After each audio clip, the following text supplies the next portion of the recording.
TV మనకి ప్రతి నెలలో కూడా ఏకాదశి వస్తూ ఉంటుంది. కానీ కొన్నిసార్లు మనం నిర్జల ఏకాదశి అన్న మాట వింటూ ఉంటాం. సో మరి ఏకాదశి ఏంటి, నిర్జల ఏకాదశి ఏంటి, ఈ రెండింటికి ఒకటేనా లేకపోతే రెండింటికి ఏమైనా వ్యత్యాసం ఉందా అన్న వివరాలు మనతో పాటు పంచుకోవడానికి మన స్టూడియోలో ఉన్నారు ముల్లపూడి సత్యనారాయణ మూర్తి గారు, ప్రముఖ ఆధ్యాత్మికవేత్త. ఆయన అడిగి మరిన్ని వివరాలు తెలుసుకుందాం. నమస్తే గురువు గారు. సో నేను చెప్పినట్టు ఏకాదశ, నిర్జల ఏకాదశ మనం రెగ్యులర్ గా వింటూ ఉంటాం. కానీ మధ్యకాలంలో మనం నిర్జల ఏకాదశ అని వింటూ ఉన్నాం. అసలు ఏంటి రెండు?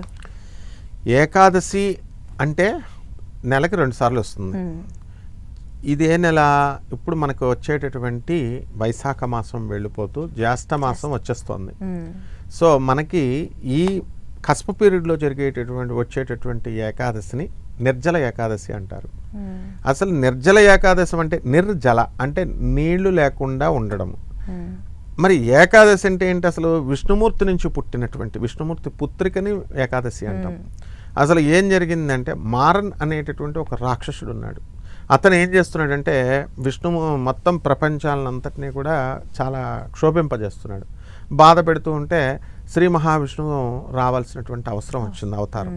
ఆయన వచ్చినప్పుడు ఈ మారన్తో కొన్ని సంవత్సరాలు యుద్ధం చేస్తాడు శ్రీ మహావిష్ణువు. వాడు అందశక్తివంతమైనటువంటి రాక్షసుడు.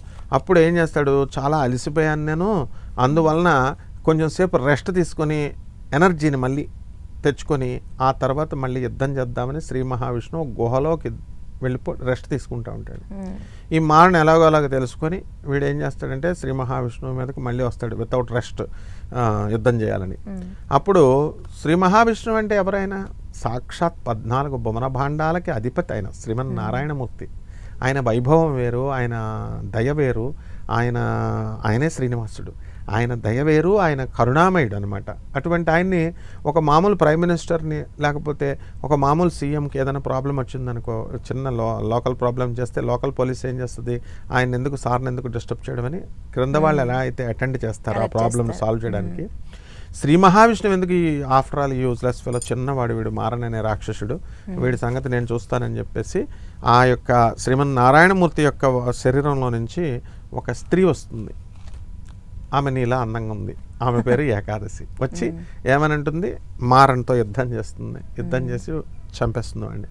అప్పుడు శ్రీ మహావిష్ణువు సంతోషించి అమ్మా నువ్వెవరివి అని అడుగుతాడు. నేను ఏకాదశిని అంటాడు. రైట్, బాగుంది. అయితే స్వామి మరి